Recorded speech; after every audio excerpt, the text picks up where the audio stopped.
Welcome to One Sharp Sword, cutting through to what matters most.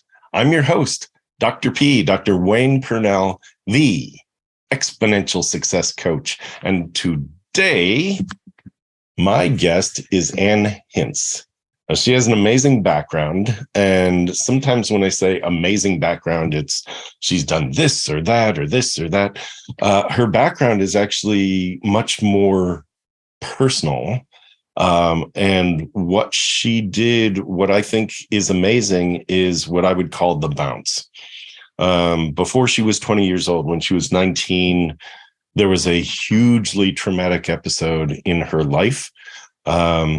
She has bounced from that.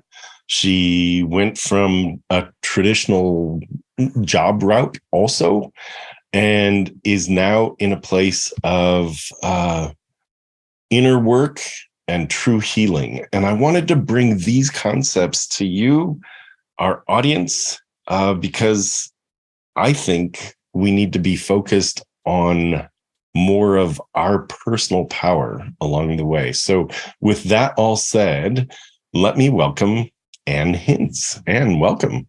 Thank you. It's great to be here. Yeah, it's great to have you. You've got quite a story. You're coming out of teenagehood into really finding yourself, and there's this traumatic find instead. Talk a little about what happened. Okay, well, that event when I was 19 was really the culmination of multiple different events that had happened throughout my childhood. So I'll share some of those first, because then you can see it's kind of the culmination. Okay. So I was actually adopted at 6 weeks old. And even before that, I was actually born with my right foot up against my right shin. So my first 6 weeks of life were a form of physical therapy to straighten out my foot. And I had to do that before I could be adopted. And then I was adopted into a family that had just suffered a trauma because they had a 2-year-old boy that they had adopted 2 years earlier. And then they adopted another little girl. And they adopted a second child. So okay. They adopted a little girl, but the birth mother changed her mind and they had to hand her back. And I was the replacement into the family for that loss. Oh. So it was an interesting story, really, to learn about it later on. Yes. But then we started traveling around the world. We lived in multiple different countries over the years. And when I was like 3 or 4, we actually had a house fire. And I was the one who saw the flames coming in through the ceiling where the bedroom wall met the ceiling. I woke up and saw the flames there. So that was a pretty good sized trauma for a young child. And at the age of 9, we lived in Hong Kong, and I was sent to boarding school in England, and I was sent to a boys' boarding school. It was my brother's boarding school. And I was the only girl boarder at that point. There were some day girls, they would go home at the end of the day, and I'd be left with all these boys who would tease me mercilessly. So I experienced that for a couple of years. Mm-hmm. And in my teenage years, both my parents became alcoholics. So I was very used to walking on eggshells and, not trusting what would happen, because it would always be different depending on how much they're drunk during the day. So I had that going on too. And then when I was 19, I woke up one morning and found my mother dead on the bathroom floor. So that was a big trauma. That's a pretty huge trauma. I mean, finding a parent who has passed away is a huge trauma. Understanding, growing up in an alcoholic home, you gain new sensitivities. You gain a kind of a hypersensitivity to a key in a lock, a footstep. Like so you have these heightened sensitivities, and then at 19 you find your mom dead on the floor of the bathroom. Talk a little bit more about that, because I believe we very much get programmed in those first years of life on how to deal with things, right? In your family, you learn whether it's safe to say what you're feeling or not say what you're feeling. And I learned to hold everything inside. We never talked about anything. anything of substance in my mind. We never talked about feelings or emotions. We learned to keep everything inside and just carry on with life. And that's what I did with my mother's death. It was incredibly traumatic at the time, but 2 weeks later, I just carried on with life. I just kept it all inside and just kept going with life. So I know now how much it gets stored inside. It doesn't go anywhere. It just stays inside. So I had a lot inside of me. And when I was 21, I moved out to the States, became a software engineer, got married, had kids. All this time I did have digestive issues, which, I know can be associated with things that are kept inside. But I kept looking outside of myself to find an answer for that. I changed all sorts of diets and did different things, and nothing really worked for very long. Things would work for, a few days, a few weeks maybe, but it always reverted back to how I used to be and that fear that was living inside of me. So what was the fear? Was the fear of being found out? Was the fear of being punished for having done something wrong one way or the other? Too loud, too noisy, not enough, not enough empathy? Like, what was the fear, you think? All of those things. It was a combination of everything from my childhood. One big fear I had, at one point, I started to drive to Berkeley. So it's like a couple of hours drive, 2.5 hours each way, to go to an orthodontist. And every time I was afraid of making that drive. And I realized a couple of things as I did the unwinding process. First, I was afraid of earthquakes because I moved out here in 88, and 89 was the Loma Prieta earthquake that I was in. So I had that fear. I had to work through that fear. But even beyond that, then, okay, what's the next fear? There's definitely still some fear there. And eventually I realized it went all the way back to my adoption, where I had been handed over to someone that I didn't know, left everything that I did know. I'd only been there for 6 weeks, but left everything that I did know and never returned home.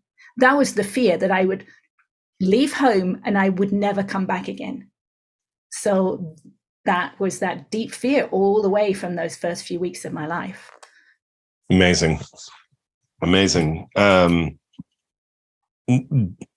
When you were handed over, you were so young, you don't have a verbal memory.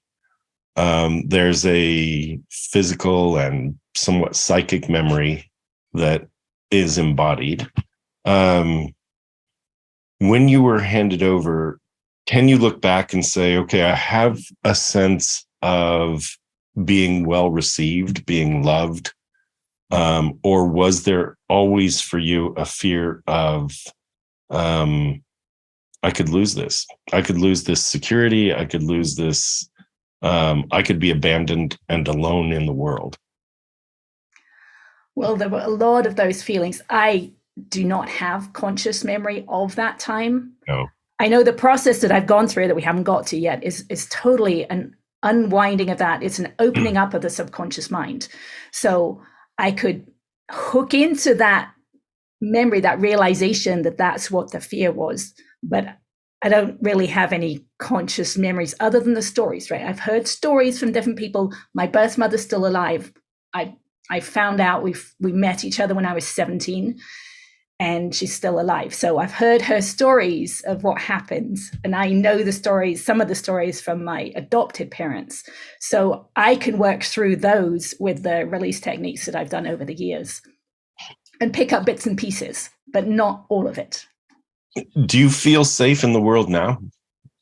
Yes, I feel very at peace in the world now. And that's what I was searching for. I was searching for inner peace because I had all these fears. I was very reactionary.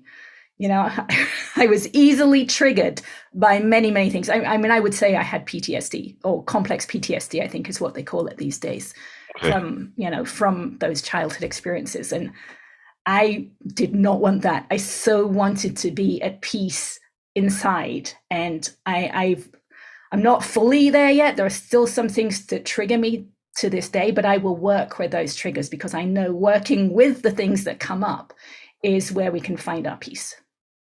Can you talk about that a little bit? When you're at a space of looking at the triggers sort of objectively, it can offer insight for yourself and for those of us listening, and the for our audience, right? The listeners, the viewers, that it's like, not everybody is triggered by the same thing. Your triggers are what? Like what still gets to you where you go, I'm in the space of high alert, not safety, whatever. Because now, you live your life in peace. For those that are listening, Ann's background is a purple wall. She described her ceiling as green, and she has different colors all around her with some very ethereal art on the wall as well. And so there's this sort of peaceful vibe that comes through. And that's why I'm saying, so taking that peaceful vibe and being objective, what is it that triggers you currently? Because it's not going to always trigger you. What is it that's a current, for you? My biggest triggers are my boys, right? The safety of my boys. Okay. Close family, I think, especially for mothers, that's the hardest thing to let go of those attachments to things that happen to our closest loved ones. Sure. Yeah. So I will use that. I will use the news now. I spent many years not listening to the news. And I think a lot of people hear that, don't listen to the news if it's going to trigger you. So I didn't. I did my inner work without listening to the news. But then I got to the place that I was pretty calm in my day-to-day. So I wanted more. So I started listening to the news again. And I will notice what triggers me in the news, right? Which politician don't I like? And what does that bring up inside of me? And I will notice that, and I will feel it. And because I realized at this point, emotions are simply energy that has been stuck in the body. So I want to find that energy, I want to feel it, and I want to release it. And over the years, I've come up with, I came through several different steps in the way that I've released the energy. But then it's out of the body. It's actually gone. And then you don't get triggered the same way anymore. So it's totally different. Love that. Okay. So this is great because it dovetails on some things for the people that have been following me for a while. They know, the audience knows that I have a TEDx talk that has over 1.6 million views on it. And in that talk, I discuss how a parallax perspective can disrupt perceptual bias, which is a really fancy way of saying, what am I missing? Like if I look at something differently, I'm going to find different things that I've assumed about a situation, another person, or myself, right? So the idea of looking at things differently opens doors and pathways that we didn't necessarily have without being deliberate about looking at things differently. The reason I'm bringing that up is that you are talking about looking at your emotions and not just taking them for granted. I'm mad. I'm scared. I am this. There's something that causes this. I feel a certain way when I hear a certain politician talking. I feel a certain way when I hear a certain issue being discussed. Might I be missing something about that? What's the trigger, right? So those are the kinds of questions that you've gone through for yourself. And right, so you're let me jump in there. Please do. This is awesome. This is what I'm hoping for our podcast. This is what I want, right? So imagine anger, right? So I in my childhood suppressed anger, right? So that's one way of doing it. We can suppress it. Another way of doing it is expressing, like getting angry with something or someone, expressing it outside. The way to find peace is to actually feel the anger. You're not actually suppressing it. You're not expressing it. You're feeling it. It's the middle road. the anger itself is a set of physical sensations in the body, right? If you're feeling angry, where are you feeling it, right? You might feel it in your fists, in your hands. You might feel it in your jaw. You might feel it as tension in your stomach. Where is that anger? Because those physical sensations are simply energy that has been stuck inside. And if you feel it, you don't suppress it, you don't express it, you actually just feel it, then it will release. Now, it can take some work, it can take some focus and some practice, but it's simply stuck energy. So that's what I find. It's really about finding your truth and accepting the truth in each moment and allowing it to release. And that's where it frees up. It actually releases it from the body, right? If you're suppressing it, you're holding it in the body. If you're expressing it, it hasn't gone anywhere, it will come up again. But actually, when you feel it, it will release and it will stop coming up so much. It's really hard to believe when you first hear it. When you start to experience it, it's quite amazing. So I have questions. Good. And good. Yeah. So if I'm feeling something in my body, are you saying that is potentially emotion that hasn't been released yet? Or is it just, hey, my back muscles are sore, my jaw muscles are sore, or, I hold my shoulders a certain way. That's just tension. Or is that what could be called tension? Is that, wow, good inventory on your body. Let's see if there's emotion hiding in there. So this is really interesting because it comes down to everything is connected, right? So if we're feeling tension in our body, yes, it's tension in our body.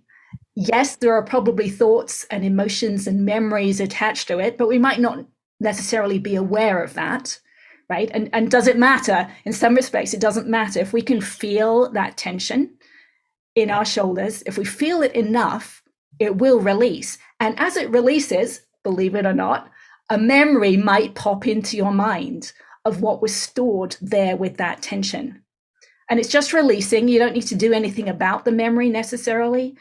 To me, it often happens as a place memory. Okay, I'll remember which country I was in, where I was exactly when that tension was stored in my body. And it just kind of pops into my mind and then disappears. I can't do anything with it. I just happen to know that something happened then and it was stored in that place in my body. And you don't do anything with it, right? It's right, because I'm focusing on the tension. And if I can remember what it was, if I know what happened, then the original technique I used and I recommend for people is something called EFT, which is short for emotional freedom technique. It's also called tapping because we tap on certain places in our body as we're talking through something.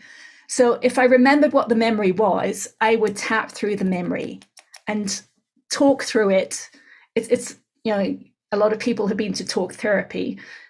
This is really doing it with yourself. And as you're talking through something, you're tapping. And that tapping on the ends of the meridian systems releases the tension that is stored in the nervous system.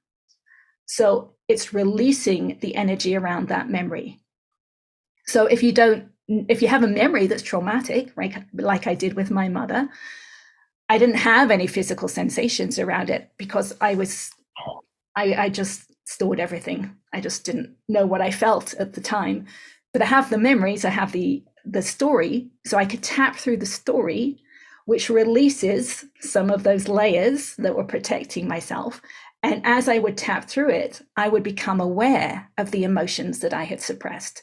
Then I could tap through the emotions. Okay, I felt sad, I felt scared, whatever it was, I could tap through the emotions.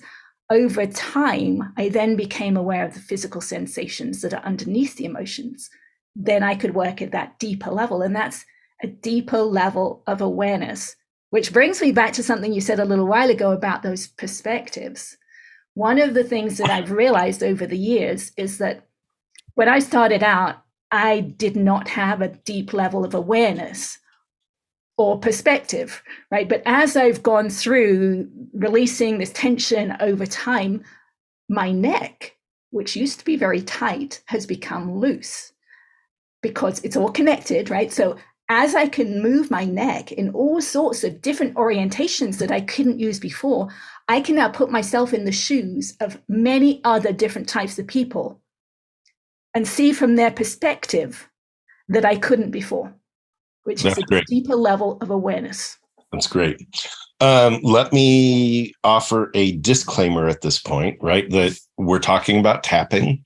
It is known for being a great way of releasing emotional memories and emotional trauma.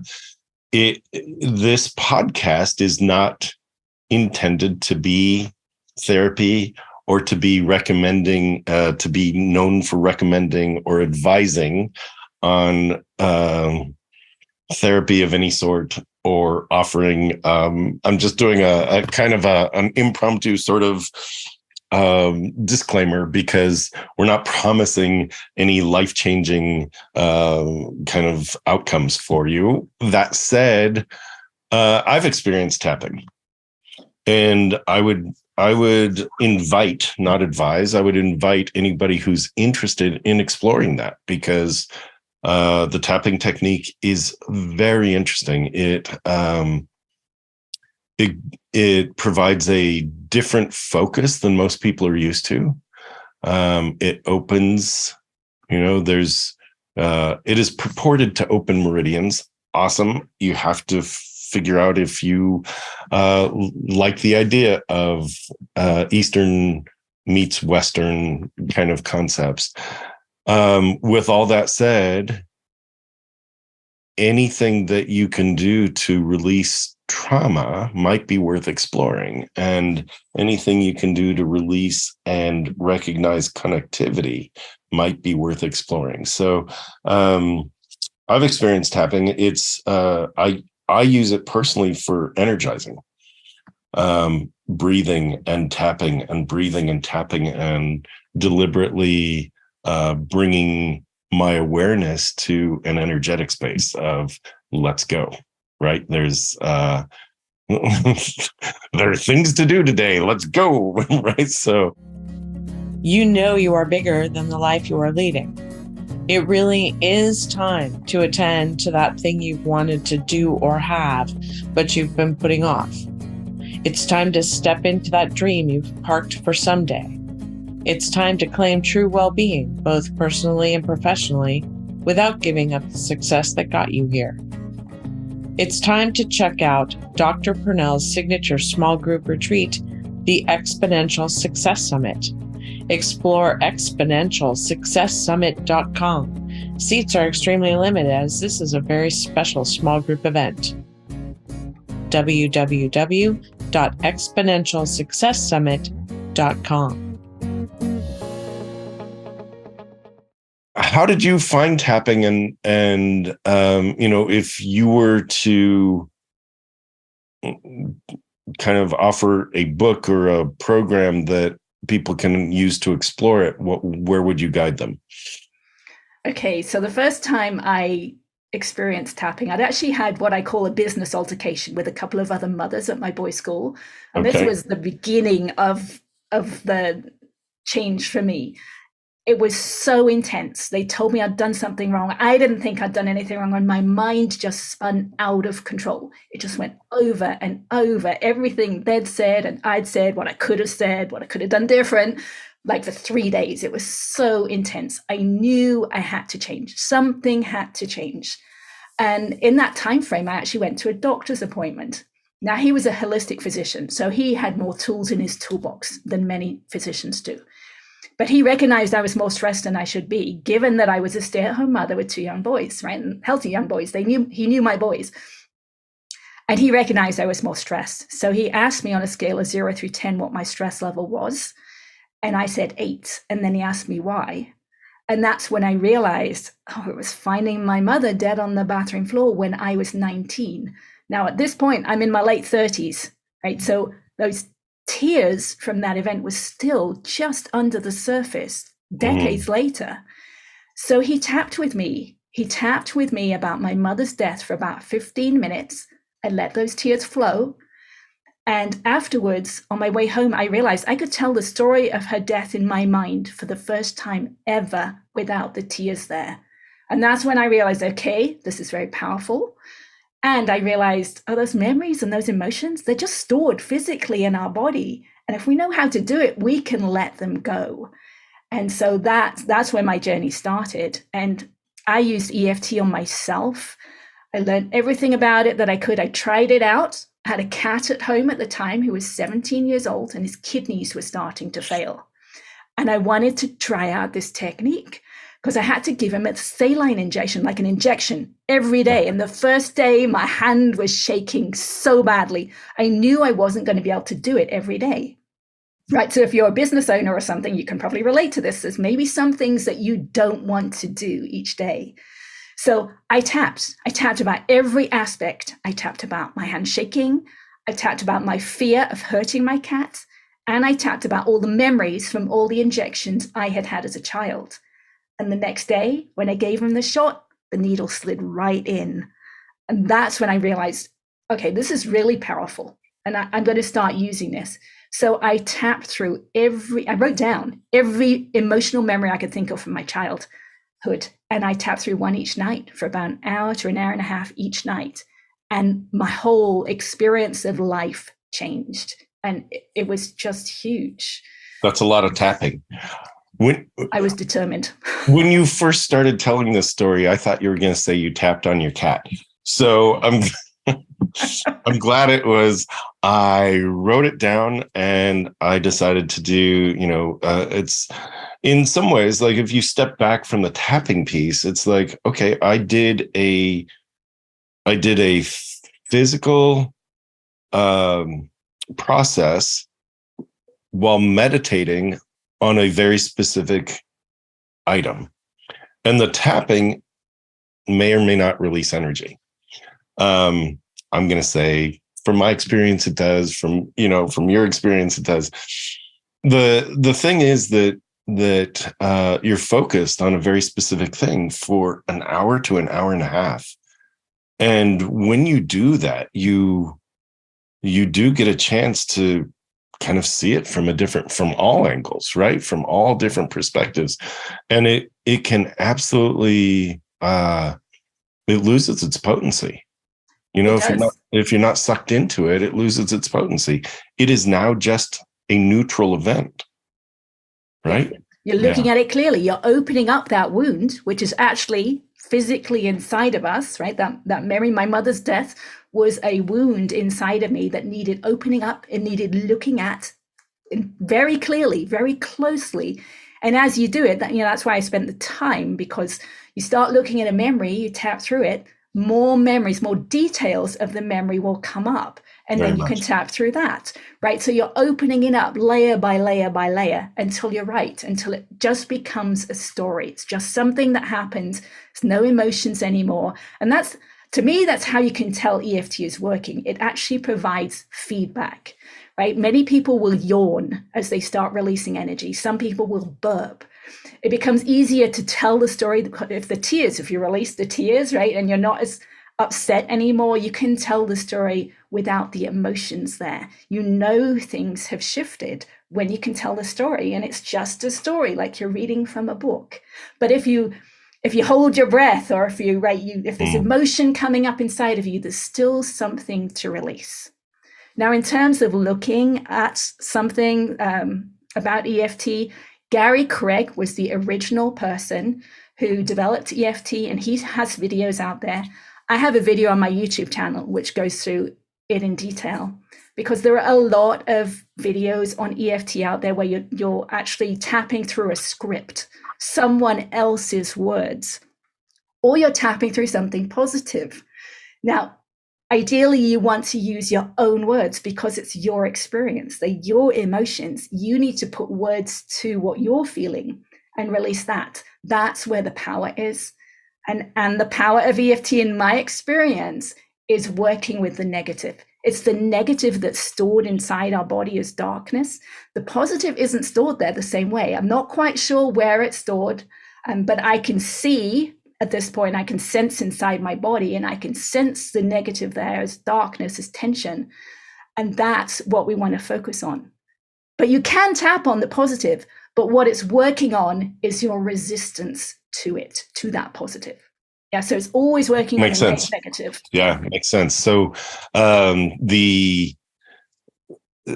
idea was, as we were talking a little bit before recording this, and just bringing the idea that our mind and body, the integration is so powerful. It's so powerful, and it can allow us to experience things and let go of things that we have experienced in ways that we haven't done yet, right? And so the idea is explore, right? That EFT has been around for a few decades now, and it is more and more accepted as, wow, right? That there's an easy access. It's sort of like, in some ways, acupuncture was thought of as really weird, and then acupuncture is a thing that is practiced here in East meets West, and acupressure is now practiced, and tapping is now practiced. And so tapping is a form of acupressure, because we really are tapping on those places. Yeah. And there've been many studies these days, that show the benefits of it, which I've always loved to hear about. But actually last weekend I went with a group of friends who also tap, and we had our EEGs taken, like our brain waves were put on a screen. We could see the charts and how things were moving. And we did 6 minutes of just open eyes, close eyes, and then we did 3 minutes of tapping, and then we checked our brainwaves again. And it was amazing to see it on the screen, to see the amplitude of our brainwaves expand just after 3 minutes of tapping. So yeah, that was fun. Amazing. That's amazing. I love studies like that. It's it's kind of like, it doesn't cost anything and it doesn't hurt. So it's sort of like, and it's as simple as like the way you would drum your fingers on a tabletop. You would drum that at the top of your head, at your eyebrows, under your eyes, under your nose. And I appreciate it. And so I would encourage, right, while not offering advice on how, but also encouraging our listeners to explore further. And you said Gary, what was his last name? Was the founder? Craig, Craig. I linked to some of his videos from my video. Awesome. Good deal.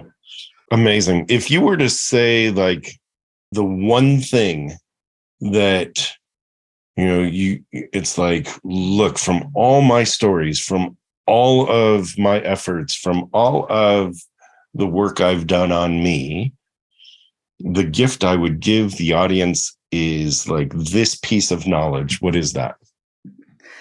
Well, understanding that emotions are simply stuck energy is something you can work with in your mind, and that can allow you to look at it.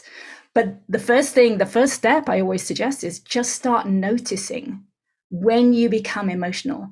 Right? Don't get caught up in the emotions. Just start noticing that. That is the first step. And it's the step that continues all the way, right? So even at this point, so we hadn't really got into my story, but let me just tell you where I am right now, just so people know how far we can go with this work. So at this point, I can put my awareness inside my body. I can put my awareness on the connective tissue or inside the bones in my head, and I can focus on that tension there and allow it to be, just accept it, which is what we were doing with the EFT. We're just accepting the memories or the emotions or the physical sensations. Right now I'm actually inside the physical body itself and can release that tension. And my skull has changed, right? My eye sockets are more aligned. My neck is straighter than it has ever been. My jaw was way off to the side. It's now more centered. I have more to do for sure, but I have x-rays that show the changes that have happened. And I have grown 3/4 of an inch in the last few years because I've released that tension in the body. So we have this amazing power within us that I had no idea was possible before. And we can all do it. And all it takes is noticing how we're feeling and then feeling it, not suppressing it, not expressing it, just feeling it. And that can take us deeper and deeper and deeper into ourselves. Love it. Because that's the idea of notice without attachment, right? It's a very Eastern kind of concept. Right, but there's a very subtle difference, right? There's notice without attachment could be suppress the attachment, right? What we want to notice is what the attachment is and then feel the attachment and release it. Awesome. So that then we can notice with no attachment. The attachment is to attach to outcome. So the idea is notice without trying to control an outcome. That would be the attachment. And the way you've explained it is notice. The way you've explained it is notice if there is an attachment and then explore that. Like explore. I love the idea. I mean, I'm a huge fan of curiosity. When you're in a place of curiosity, you stay out of judgment. And so if it's just notice, just be curious, just, go as an explorer and see what is versus try and label what is, just explore. How fun is that? It's amazing. Yes. Feel. Yeah. One of the phrases I think you've used in the past is what others think of me is none of my business. Yes. Well, right. I got that from Wayne Dyer, right? So, right. So there's a subtlety to that too, right? Yeah. Yes. What others think of me is none of my business. But what I think they are thinking is my business, right? How I feel about what I think they're thinking is my business. It's always bringing it back to ourselves and how we feel. Yeah. Good. That's powerful. Amazing. All right. And so, what didn't I ask you that you were hoping I would, or, what didn't we cover that you were hoping we would talk about? I guess now that you say that, one thing that I love about this journey that I think a lot of people don't realize is, first of all, how much fun it is. It feels so good to open up our wounds and release the energy that is stuck inside. Right. So it got to the point where I didn't want to do anything else because it was so much fun to do this work. Most people are afraid of that. Like the first step of, oh my gosh, what am I going to uncover? And it's going to bury me and I'm going to be flooded with emotions. And now it's like, no, it's just kind of fun to explore. Like, yeah. Well, especially once you realize it's just energy that's stuck in the body. So then, okay, what's next? Right. What else can I let go of? Because it feels really good. And also, as you move along the journey, things change. Life gets easier, it gets better, it gets more fun, more peaceful, and it gets deeper, right? There is so much depth to life that I had no idea existed before. And most of us don't, because we don't have that depth within ourselves. And once we have that awareness deep inside ourselves, we also have awareness of what's happening outside of ourselves. So we can see why things are happening and why people are reacting the way they do. And it makes life more fun and more fulfilling. And dare I say, you step into a place of power for yourself. Absolutely. Right? Okay. So one of the things that I talk about in my first book, the last chapter I call spiraling toward freedom. And the concept I bring there is that it's like this growing loop, which becomes a spiral of awareness leads to choice, right? And your choice of how to respond, your choice of what you become aware of. Again, awareness leads to choice, and choice leads to greater awareness. And so it's not that you're in a circle, it's that you're in an expanding spiral and you're spiraling up so that when you look back, you're not in the same place, you're up and you're actually looking back down at a tinier version of you. So awareness leads to choice, and choice leads to greater awareness. And it's that is where life gets more fun. You do become more powerful in yourself and in the world. And That's great. That's great. I'm glad you said life gets fun and that it's a fun journey. It's like, it's a great comment to make. Well, it's so much nicer to sit in peace than to be reactionary and afraid of everything that's going to happen. Yeah. So true. So if people want to ask you questions or to see your videos, you're on YouTube? Yes, I have a YouTube channel, Ann Hince, and I do a live spiritual conversation is what I call it, every Tuesday at 11 a.m. Pacific Standard Time, that anyone's welcome to join me on. I haven't had many people join yet, but I'm looking forward to more people joining. But I do. That's on YouTube? You do the live on YouTube or live on another social platform? It's live on Zoom, but it shows up as on my Facebook page. Okay. So I have a public Facebook page. And I love to share things on there. My interpretation of some of the spiritual concepts that are shared these days. I try and put my spin on that. So you're welcome to look at that too. Follow me there on Facebook. I also have a book that's called A Pathway to Insight, which goes through the different steps that I went through to get to where I am now. So that's for people who want more in-depth information. But I share a lot of my story on my YouTube videos.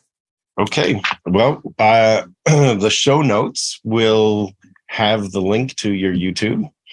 And again, The Pathway to Insight is the name of your book. And people can find you at Ann Hince on HINCE on ANN. There's no E on that. So it's ANNHINCE on YouTube, on Facebook, and when looking for your book, The Pathway to Insight. Yeah. And I have a webpage, annhince.com, and the x-rays are on there so you can see how powerful we are. Amazing. Amazing. All right. Annhince.com as well. Good. Anything else? Or are we pretty much wrapped at this point? I think that's good. That was great. That was a great conversation. Thank you. Very good. Thank you. Thanks for joining me. Ann Hince has been my guest. Thank you, Ann. Appreciate it. Thank you. All righty. This is One Sharp Sword Cutting Through to What Matters Most. I have had Ann Hince as my guest.